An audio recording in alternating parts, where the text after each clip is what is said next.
They appear around the globe. Unidentified objects streaking across the sky. Wow, look at that. Home video cameras capture it all. But why do these supposed UFOs keep appearing in the same places? Mexico, Brazil, even United States nuclear bases. Is it a coincidence? Or are these places, these events, proof of UFO hotspots?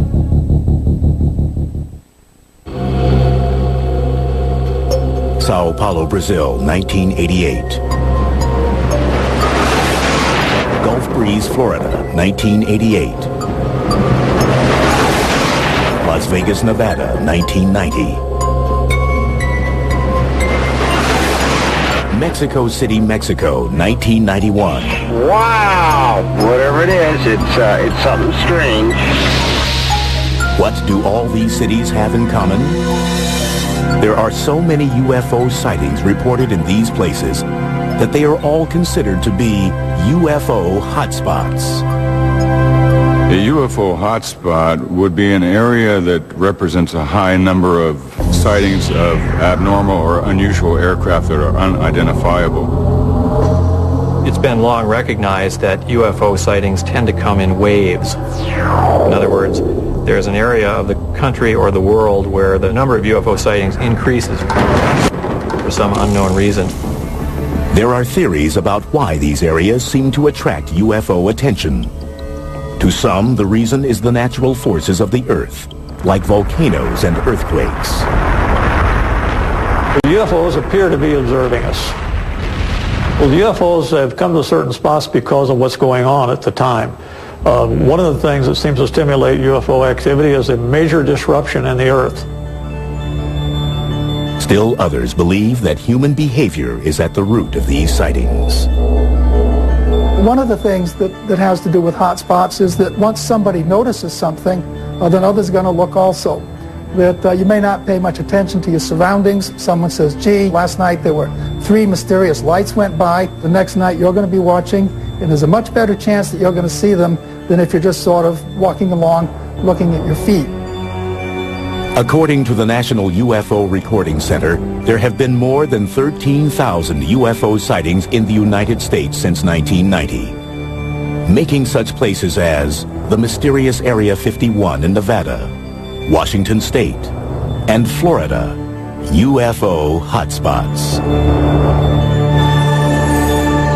Still, with reports of UFOs coming in from as far-flung locales as Quito, Ecuador, Haifa, Israel, Stuttgart, Germany, and Sydney, Australia, America doesn't seem to be the only place getting these unexplained visits.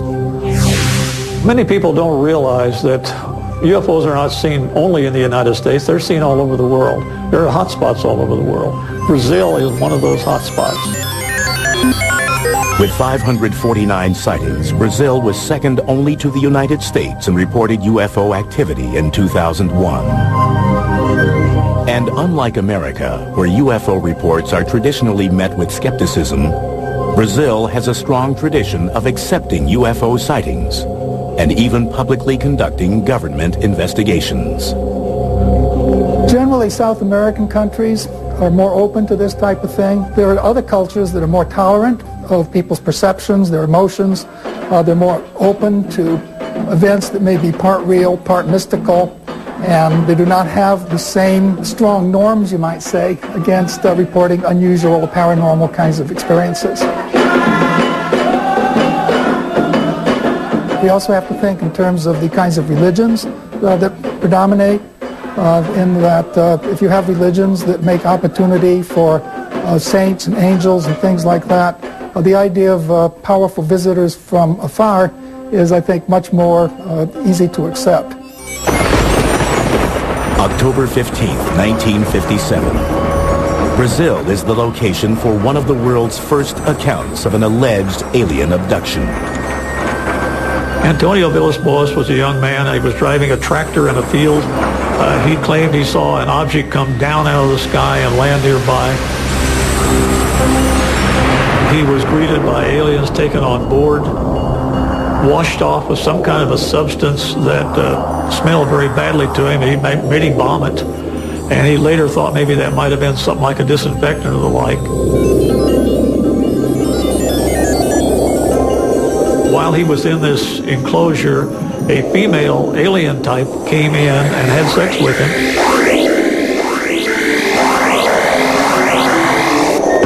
And then went away, and he was dumped back out. To many, this seems like an outlandish story. But V.S. Boas' reluctance to profit from the incident lends the tale an air of credibility in many quarters. And several months after the incident, the story gets some scientific backing when he is diagnosed with radiation poisoning.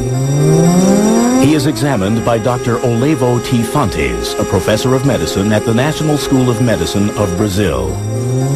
One of the very important people in Brazil was a Dr. Olavo Fontes. He was a medical doctor. He worked for the Brazilian government. He investigated the case, and he said that as far as he was concerned, it was a good case. It really happened the way that the young man said. Less than 6 months after the alleged Vilas Boas abduction, the Brazilian Navy has a well-documented encounter with a UFO. In February of 1958, aboard the Almirante Saldanha, a civilian photographer named Almiro Baruna takes 5 photographs of what seems to be a ringed, oval-shaped object. The photographs are shown to Juscelino Kubitschek, the president of Brazil. Not wanting to keep this information secret, Kubitschek releases the pictures to the public, and they soon appear on the front pages of the nation's newspapers. That particular UFO was never seen again, but UFO incidents like that on board the Almirante Saldanha continue to be reported to this day in Brazil. In the mid-1990s, Brazil's UFOs again make worldwide headlines. On January 20th, 1996, it is alleged that extraterrestrials were recovered in Varginha, Brazil. The emergency personnel were called in. They were able to recover one of them for certain, as rumor has it, and allegedly took it to a local hospital. According to unconfirmed reports, government doctors perform an autopsy on the alien. And of course, from this point, the trail goes cold, and no one is quite sure as to where that particular ET or alleged ET had disappeared to. Despite several purported eyewitness accounts, the Brazilian government, which has been so forthcoming in the past, denies the Varginha encounter and that an alien was ever captured. Everything that was in any way connected with this sighting somehow vanished. Ironically enough, after this creature was allegedly recovered, there was a high number of UFO sightings in the area. While most experts doubt the veracity of the Varginha ET incident, the long persistent history of UFO sightings in Brazil is harder to ignore. One curious theory proposes that the ongoing destruction of the Amazon rainforest may be attracting extraterrestrial attention. If you were to look at Brazil from space, Atlanta for CFA-CP. you would see that a vast area of that remote land is on fire. They're burning off the rainforest. That's changing the whole ecology of the planet. If you were observing a planet and what's going on there, you would definitely want to look at Brazil. And that seems to be the case.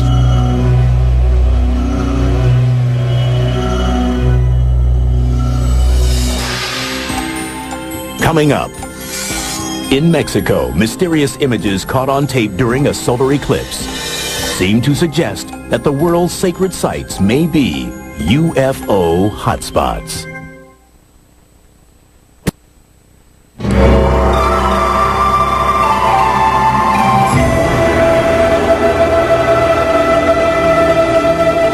Mexico is a land with a sacred past. A land dotted with pyramids built by the ancient Mayans and Aztecs. Monuments to the gods still standing hundreds of years after their makers are gone. Could the sacred energy that permeates these buildings be attracting otherworldly visitors and making Mexico a UFO hotspot? There are areas around the Earth known as sacred spots. And these areas have been known for a large number of sightings of abnormal or unusual aircraft that are unidentifiable. July 11th, 1991, in an event predicted hundreds of years earlier by the Mayans. The longest solar eclipse of the 20th century shrouds Mexico City in midday darkness. Millions of people look towards the heavens, many armed with their video cameras. But their cameras capture more than they expect. People all over the city, Mexico City, were taking videos. And they were getting things that weren't the eclipse. They were getting strange things flying around in the sky. Nearly 20 different people scattered across the city videotape what appears to be a saucer-shaped object floating above the horizon. Theories surface as to what the strange object may be. Once the moon passes directly in front of the sun, of course, it gets quite dark, and you start to see the stars, you can see the bright planets, you can see Venus or any other bright star or planet that happens to be above the horizon at that time. Undoubtedly, that's what a lot of people were seeing.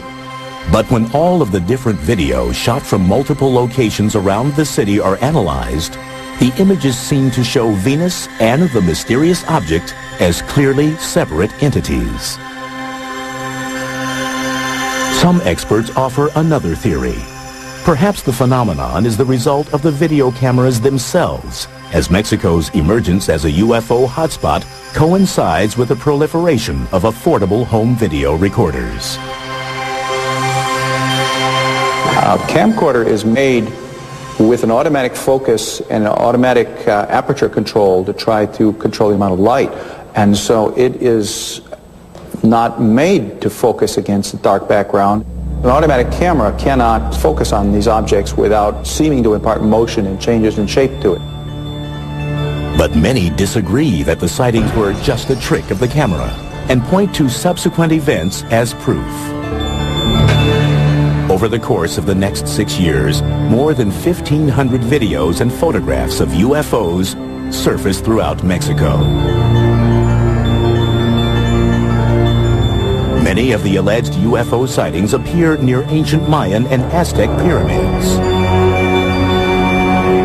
One area with a lot of sightings is Tepoztlan, a resort village some 60 miles south of Mexico City. According to UFO researcher Carlos Diaz, 60% of its residents report having seen a UFO. And local air traffic controllers confirm that radar regularly detects unidentified objects over the area.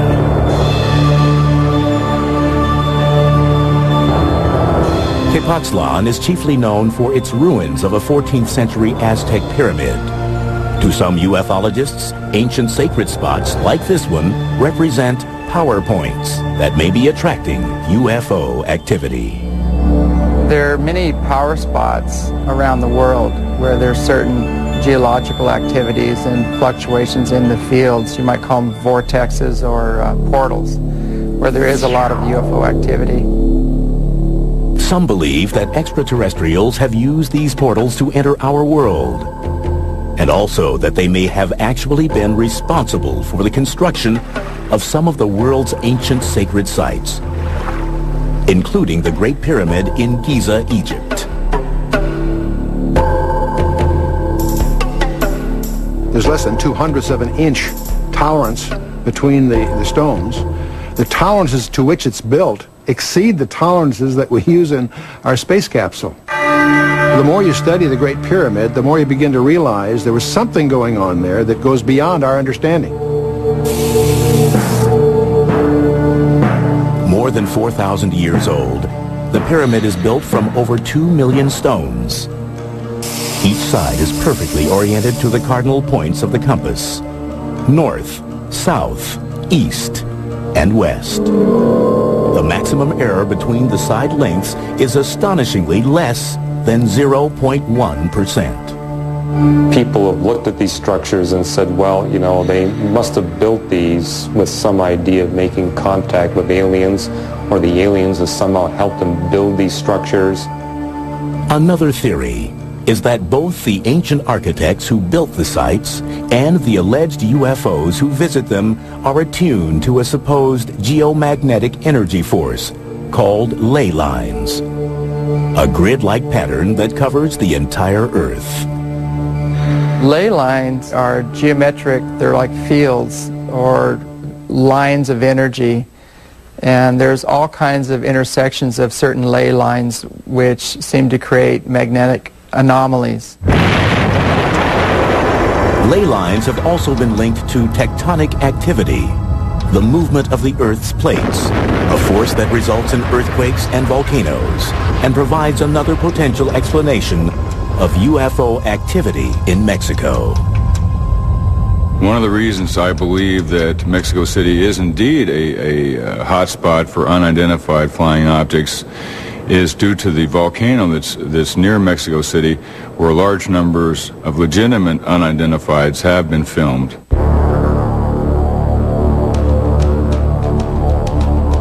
UFOs have frequently been reported near Popocatépetl, Mexico's Smoking Mountain. They've been keeping a camera on that mountain ever since it started erupting, and they've been finding in those pictures very clear disc-shaped objects. Now, some people have tried to explain them as rocks that are blasted out of the volcano, and they take an aerodynamic flight path and look like there's something flying when they're not. That's pretty hard to believe when you see the direction they actually go. They come down and toward the mountain rather than going up from the mountain. Why would UFOs hover over volcanoes? One theory proposes that high levels of hydronium ion, also called H3O, are typically found in places with increased geological activity, like volcanoes. H3O has an extra hydrogen atom in it, and that extra hydrogen atom can be split off and used as hydrogen fuel or for energy. And it's in the splitting of this extra particle that you can create a fusion effect. It's possible that these UFOs may be harnessing this type of energy for their systems to perhaps propel themselves through the atmosphere. So perhaps UFOs are interested in Mexico more as an intergalactic gas station than for its sacred ancient structures.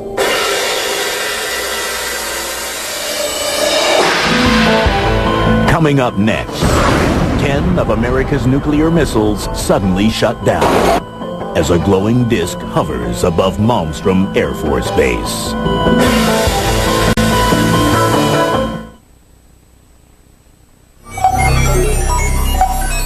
As the control center for some 221 Minuteman intercontinental ballistic missiles, Malmstrom Air Force Base near Great Falls, Montana, is an essential part of the nuclear arsenal for the United States. For decades, Malmstrom and other strategic air command centers like it have been the primary potential targets for the country's enemies. But many UFO experts wonder if these bases have also been attracting a different kind of attention. Are America's nuclear installations UFO hotspots?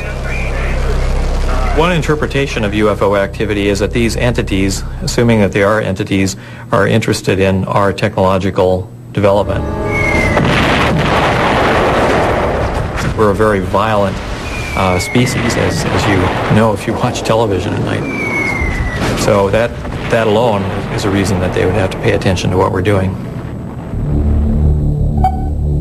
March 16th, 1967. Reports of UFOs at Malmstrom seem to demonstrate an extraterrestrial interest in America's nuclear forces.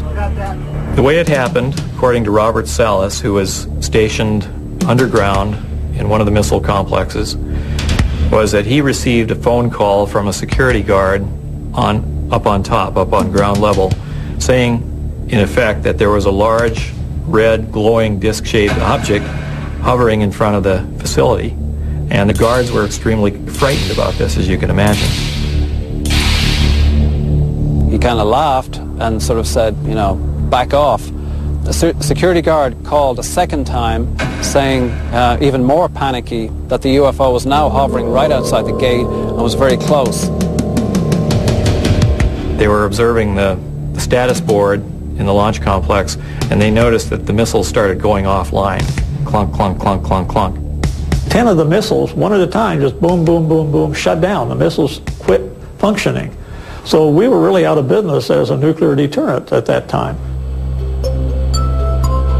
The incident at Malmstrom is neither the first nor the last time that the security of the United States nuclear sites is supposedly compromised by a UFO incursion. This supposed trend in UFO activity is noticed as early as 1952 by Captain Edward Ruppelt, the first chief of Project Blue Book, the Air Force's official investigation of UFO reports. Ruppelt discovers what he calls an ominous correlation between UFO sightings and the locations of the nation's nuclear facilities.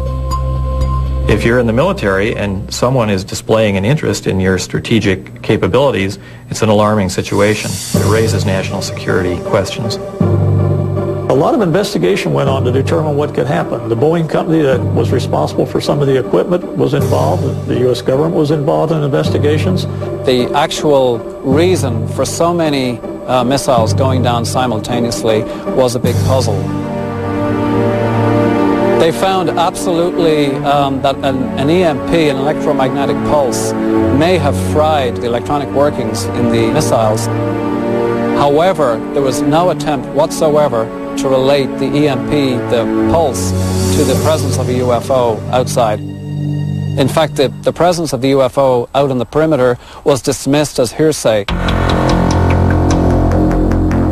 We have no hard evidence that there really were any UFOs there. Nobody got any clear photographs or videos or anything like that. We just have somebody's perception that they went out and they saw a light in the sky. But the source of the EMP, a radiation wave that disturbs the function of electronic equipment, remains undetermined. And the government has never explained why so many missiles malfunctioned at the same time. It's important to bear in mind that these missiles are designed to be independent systems. So if you do something to affect one missile, it won't affect all the other missiles because they're totally separate.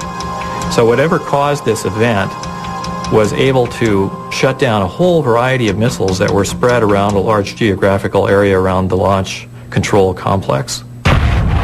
Fewer than 10 years later, 5 Strategic Air Command bases, including Malmstrom, are placed on high priority alert as a result of repeated reports of UFOs over nuclear weapons storage systems. In 1975, right along the northern tier frontier, in many of the different Air Force bases, Falconbridge in Ontario, Canada, Loring Air Force Base in Maine, Woodsmith Air Force Base in Michigan, Minot Air Force Base in North Dakota, and Malmstrom Air Force Base in Montana, all experienced a series of unidentified objects. Some of these were explained away as helicopters, some of them were explained away as unidentified aircraft, some of them were called UFOs, but the general theme was that Air Force space was being violated at random by a series of aircraft that should not have been there. At each of the bases, official logs record eyewitness accounts of the UFOs, and they are tracked by radar as well. In each case, the UFO reportedly hovers above the base, specifically the weapons storage area, for up to 40 minutes. All attempts to intercept or positively identify the UFO from the ground or with fighter jets in the air fail. The incursions are brought to the attention of the Commander-in-Chief of NORAD, the North American Air Defense Command. An investigation ensues. The initial thinking behind the unidentified objects over the Air Force bases in the northern tier was thought to be potentially Russians or else some other enemy. The only information we have is that the eyewitnesses described objects that behaved in a very unusual fashion. They glowed red, for example, and it doesn't sound like any technology that the Soviets had at that time.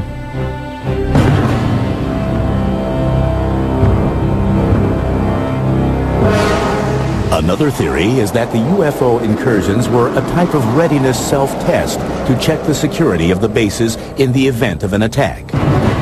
But if it was a test, the bases performed poorly. The Air Force personnel were completely at sea as to what was happening. They were actually calling the law enforcement people in Great Falls, Montana for help because unidentified aircraft were buzzing them in missile-controlled silos. They had no idea what was going on. Aside from acknowledging that unexplained events have occurred at the northern tier bases, the U.S. government remains characteristically silent on the question of whether American nuclear installments are indeed UFO hotspots.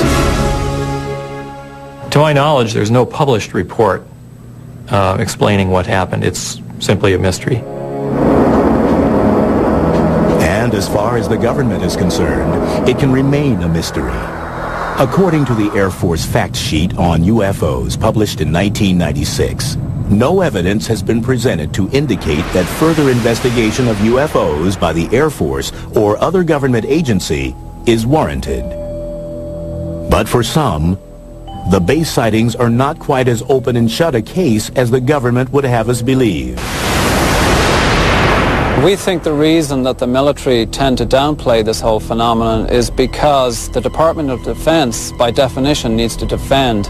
And if theoretically there are objects that are able to violate United States airspace with impunity, that sets up a very big question mark about the efficiency and the abilities of the Department of Defense. But they are as bewildered and as puzzled and as intimidated as everybody else is.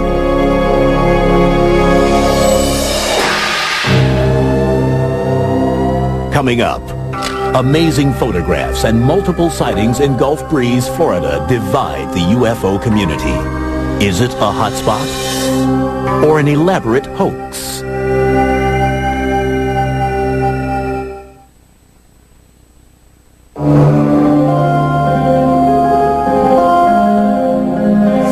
It's November 11th, 1987, and Ed Walters, a building contractor in Gulf Breeze, Florida, is about to experience the UFO phenomenon firsthand.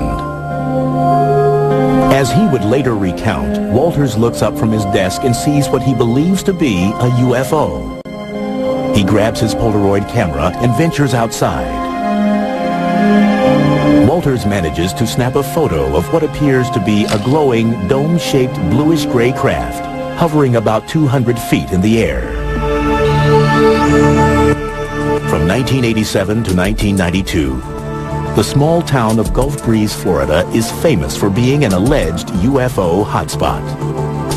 Hundreds of eyewitnesses claim to see strange objects and unexplained lights in the sky. But Gulf Breeze is mired in controversy and allegations of a hoax. And Ed Walters stands at the center of the storm.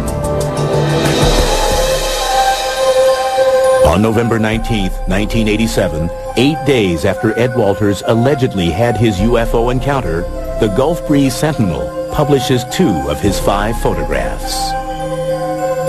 The next night, Walters claims to see another UFO and manages to take 4 more pictures, but decides not to publish them. Still, UFO fever has gripped Gulf Breeze, and by November 25th, reports of UFOs are pouring in. Hotspots are very intriguing. These are places where there are multiple sightings. One person sees something and a number of people see it shortly thereafter. The first person who notices it, in a sense, grants permission to the other people to make similar reports. Over the course of the next 4 months, Walters takes more than 20 photographs of a strange vessel on more than 10 different occasions. He even shoots 1 minute and 38 seconds of video of a UFO sighting on December 28, 1987. Walters, who chooses to remain anonymous at first, soon becomes the central figure in the Gulf Breeze sightings. But he isn't the only one who is seeing strange things in the night sky. Pensacola area, Gulf Breeze area, is not just Ed Walters. There were literally over 130 UFO incidents involving more than 200 witnesses in this area. And Ed Walters was only involved in 34 of those incidents. But it is Walters whose photographs and claims attract the attention of MUFON, the Mutual UFO Network, a non-profit organization that studies UFO phenomena.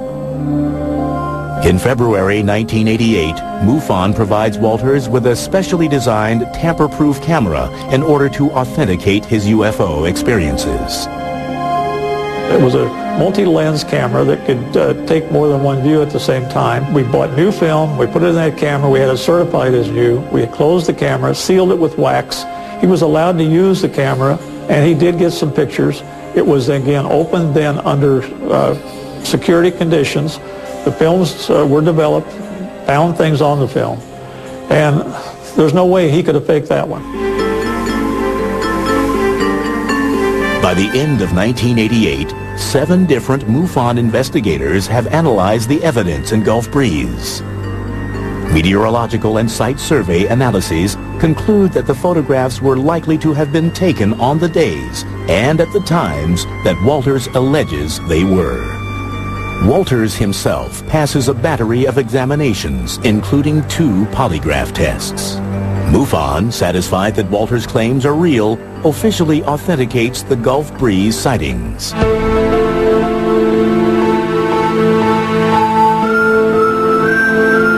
But in 1990, new doubts surface regarding the Ed Walters case. First, a model that resembles the UFO in Walters' photographs is found in the attic of his former residence in Gulf Breeze. Then, in July of that year, a teenager named Tommy Smith alleges that he witnessed Ed Walters faking the UFO photos. MUFON begins an investigation in a skeptical stance. It's like any private investigation or any police investigation. We go about it the same way. And like in any crime case, if more evidence comes along, we'll reopen a case. And we did reopen the case in Gulf Breeze because of Tommy Smith's allegation that Ed Walters had hoaxed it.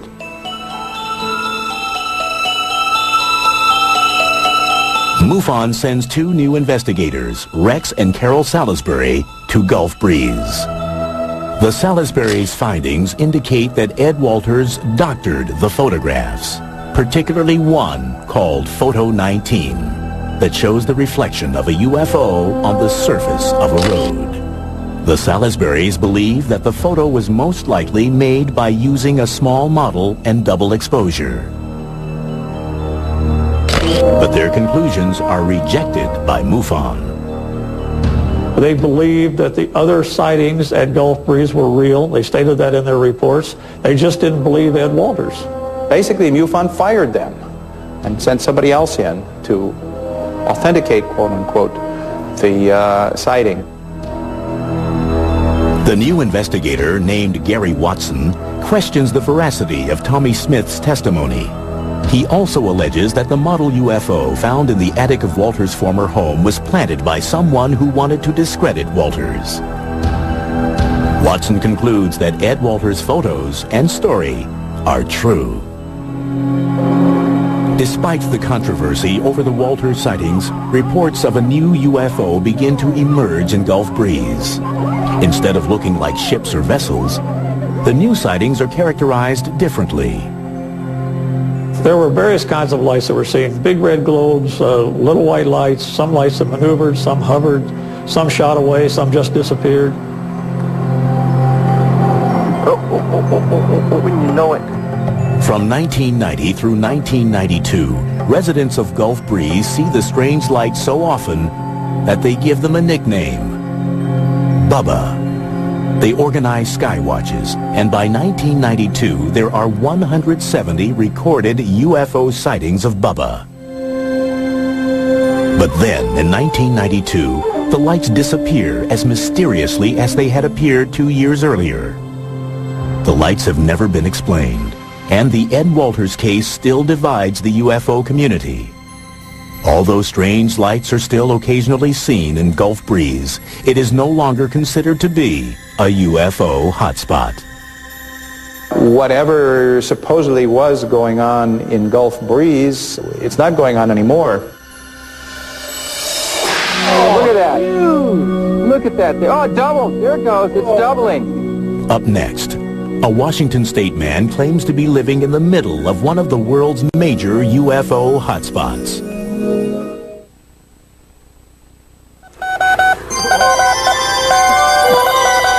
Winter 2002.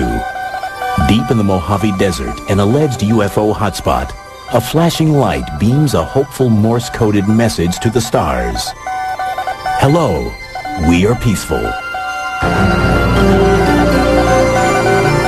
Dr. Colm Kelleher and his colleagues at the National Institute of Discovery Science, or NIDS, are searching for signs of intelligent life in the universe. Armed with a light-gathering telescope, an electrospectrometer to analyze the light, and geomagnetic sensors to measure radio and microwave emissions, Dr. Kelleher hopes to amass physical data to prove, beyond a scientific doubt, that UFOs exist. The primary focus is to try to get physical data with respect to UFOs, and I think only a person who's been working in this field for quite a while would appreciate the absolute difficulty in getting physical data on UFOs, because you never know when they're going to appear, you never know how long they're going to stay, and you never know why they would appear in a particular place.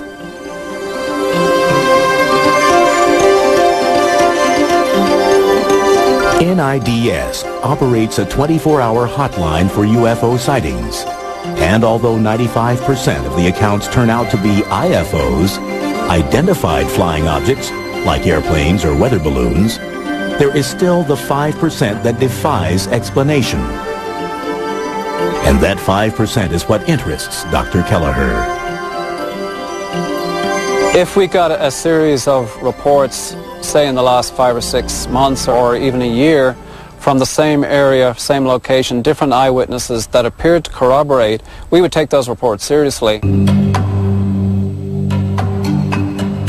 And one alleged hotspot that is raising some serious questions in the UFO community is the Yakima Mount Adams area in southeastern Washington state.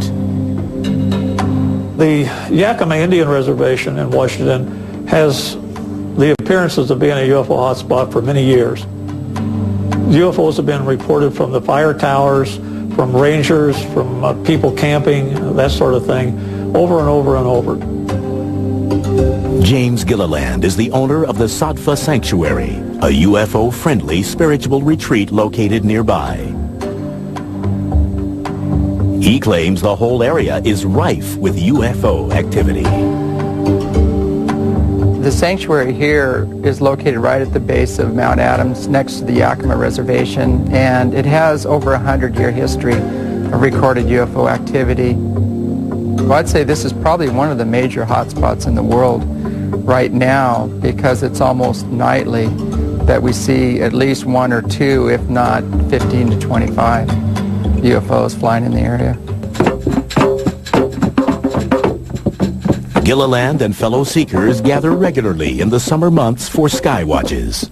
They play music and meditate and wait patiently for UFOs to appear.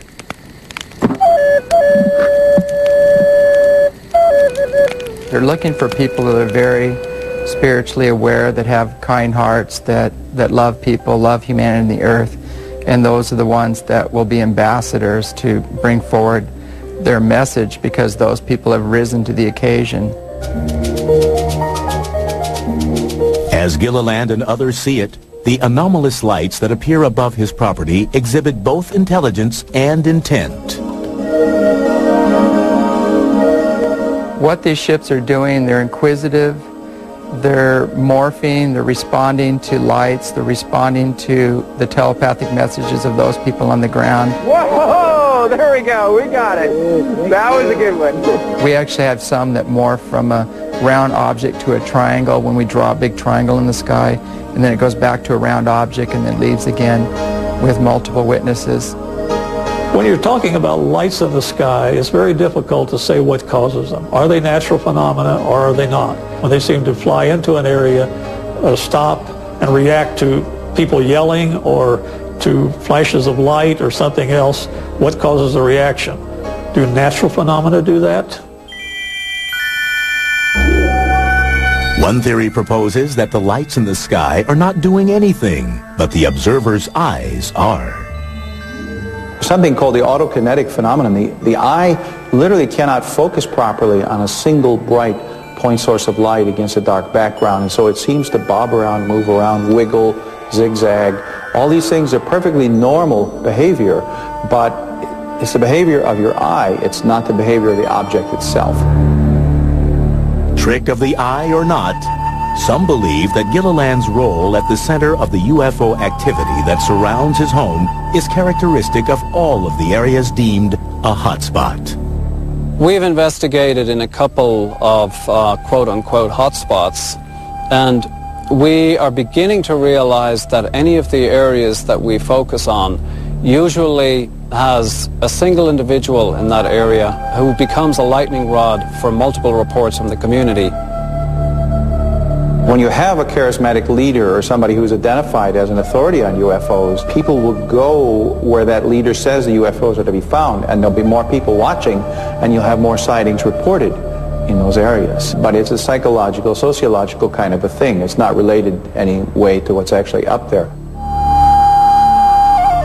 The major portion of people that are coming here are more aligned to trying to understand the experience on a more spiritual nature, but we do have a lot of, we call them looky-loos, that are coming just to try to see one.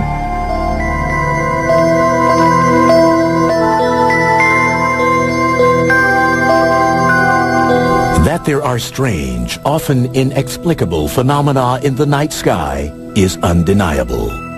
But just what these phenomena are, and whether they tend to cluster in time and place to form UFO hotspots, is open to debate.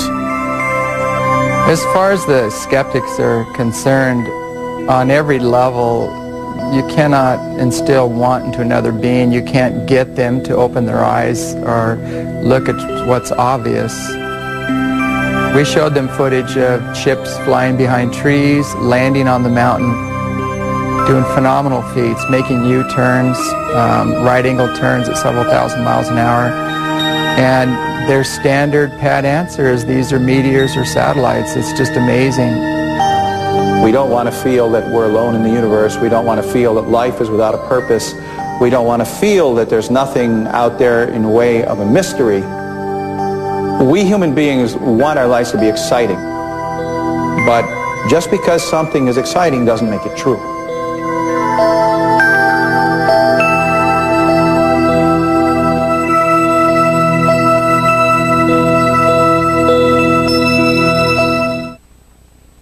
Space, the final frontier. Will we ever colonize it like we do in the movies? What are the dangers that lie in wait for us? Join us for an entire weekend as we separate science fiction from science fact. Final Frontier Weekend, tonight at 8 p.m. as only the History Channel can bring you.